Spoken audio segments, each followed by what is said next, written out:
प्रिय सुहृद मना,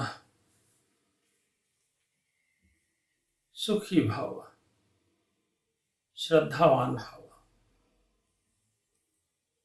पिछले 200 सालों में दुनिया में जो सबसे धमाकेदार खोज हुई है वो एक व्यक्ति के रक्त को दूसरे के शरीर में चढ़ाया जा सकता है। ये विज्ञान की एक दुर्लभ खोज है। इसी खोज की स्मृति में, इसी को याद करते हुए हम लोग हर साल अंतर्राष्ट्रीय रक्तदान दिवस मनाते हैं। इस अवसर पर मेरा आशीर्वाद स्वीकार करें। मनुष्य जाति के इतिहास में सबसे ज्यादा लोग मच्छरों के काटे जाने से मरे हैं। शायद मच्छर आदमी का सबसे बड़ा शत्रु है। उसके बाद दूसरे स्थान पर सबसे ज्यादा लोग रणभूमि में युद्ध करते हुए मारे गए हैं। रणभूमि में जब कोई एक सैनिक घायल होकर गिर जाता है, उसके शरीर से बहुत सारे रक्त का स्राव हो जाता है और इसी रक्तस्राव होने से उसकी मौत हो जाती है। पानीपत की तीसरी लड़ाई में मराठे हार गए। बहुत सारे मराठी जनरल रणभूमि में घायल होकर पड़े थे। लेकिन युद्ध भूमि का एक नियमन है, जब युद्ध समाप्त हो जाता है, पानी पिलाने वाले कुछ भिश्ती रणभूमि में जाते हैं और कराहते और घायल सैनिकों को पानी पिलाते हैं। पानीपत के युद्ध के बाद भी यही हुआ था। एक भिश्ती पानी लेकर रणभूमि में गया और घायल सैनिकों को पानी पिला रहा था। सैनिकों को प्यास लग जाती है क्योंकि उनके शरीर का ढेर सारा रक्त बह चुका होता है। उन घायल मराठा जनरलों में एक महदजी शिंदे भी हुआ करता था। उस भिश्ती के पानी पिलाने से उसका जीवन बच गया। आगे चलकर इसी महदजी शिंदे ने ग्वालियर रियासत की स्थापना करी थी। उस रियासत में उस भिश्ती का खासा सम्मान था। हमारे शरीर में लगभग 6 लीटर खून होता है और इन 6 लीटर खून से न केवल हम लोग बखूबी अपना जीवन यापन कर पाते हैं, बल्कि इसी रक्त की मदद से हम दूसरे आदमी का जीवन भी बचा सकते हैं। यह रक्त हमारे लिए पर्याप्त होता है।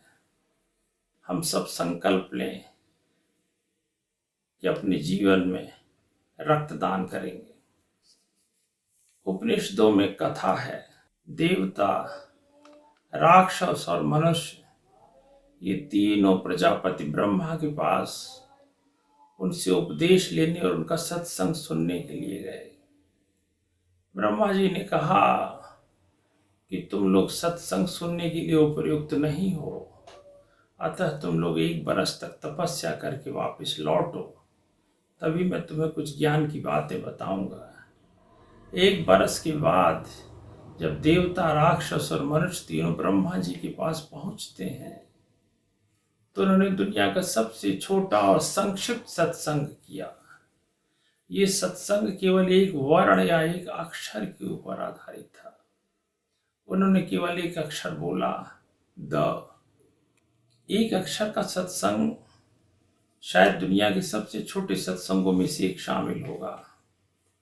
अब देवता, राक्षस और मनुष्य इस बात को लेकर विचलित हो गए, इनका विश्लेषण कैसे किया जाए। देवताओं ने अपनी तरह से द शब्द का विश्लेषण करते हुए कहा, द का अर्थ है दमन।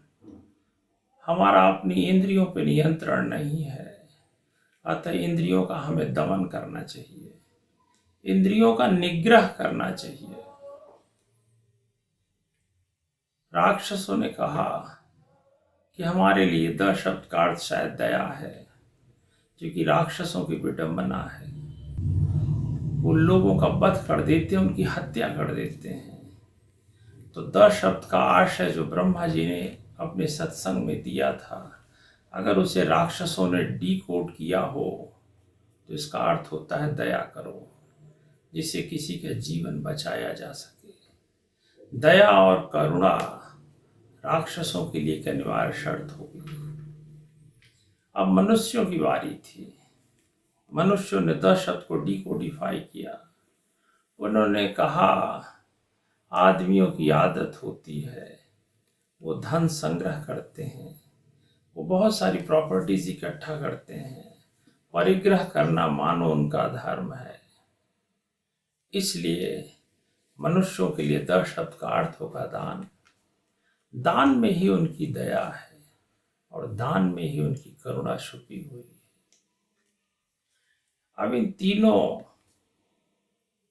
राक्षसों, देवताओं और मनुष्यों के लिए अलग अलग धर्म बताए गए। देवताओं के लिए 10 शब्द का आशय है दमन। राक्षसों के लिए 10 शब्द का आशय हो गया दया, और मनुष्यों के लिए 10 शब्द का आशय हो गया दान। दान मनुष्य जात के धर्म के रूप में है। ये हमारा धर्म है कि हम दान करें। दान और चैरिटीज के लिए हमें कभी पश्चिमी देशों की तरफ देखने की अनिवार्यता नहीं है। चैरिटीज हमें बाहर के लोगों से सीखना अनिवार्य नहीं है। चैरिटी हमारी संस्कृति में, दान हमारी संस्कृति में बिल्कुल आरंभिक शब्दों के रूप में लिखा हुआ है। वैदिक और उपनिषदिक काल से ही दान का आशय मनुष्यों को बताया जा चुका है। इसलिए अगर तुम रक्त दान करते हो, समझो तुम हजारों साल पुराने बृहद अरण्यक के उस पाठ को दोहरा रहे हो जो ब्रह्मा जी ने देवताओं, राक्षसों और मनुष्यों को दिया होगा। जब तुम किसी सिस्टम के एक अंश को दान कर देते हो, वो सिस्टम पवित्र हो जाता है। अगर तुमने अपने कमाए हुए धन के एक अंश को दान कर दिया, तुम्हारा धन पवित्र हो गया। अगर तुमने अपने इस शरीर से, जिससे बहुत सारे सुकर्म और अपकर्म करते हो, इस शरीर से हम बहुत सारे पापपूर्ण कार्य भी करते हैं, लेकिन शरीर के एक अंश को अगर हमने दान कर दिया, हमारा शरीर पवित्र हो जाता है। इसी तरह हम में से बहुत सारे लोग 80 वर्ष, 90 वर्ष और 100 वर्ष तक जीते हैं। एक लंबा जीवन हम धरती पर गुजारते हैं। अगर हमने जीवन के एक अंश को दान कर दिया तो हमारा जीवन धन्य हो जाता है।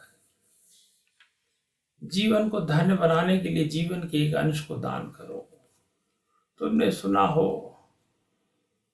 कोई हमारा पड़ोसी रात को दर्द से चिल्ला रहा हो, बहुत सारे लोग अपनी खिड़कियों को बंद कर देते हैं, दरवाजे बंद कर देते हैं, उस पे सांकल लगा देते हैं।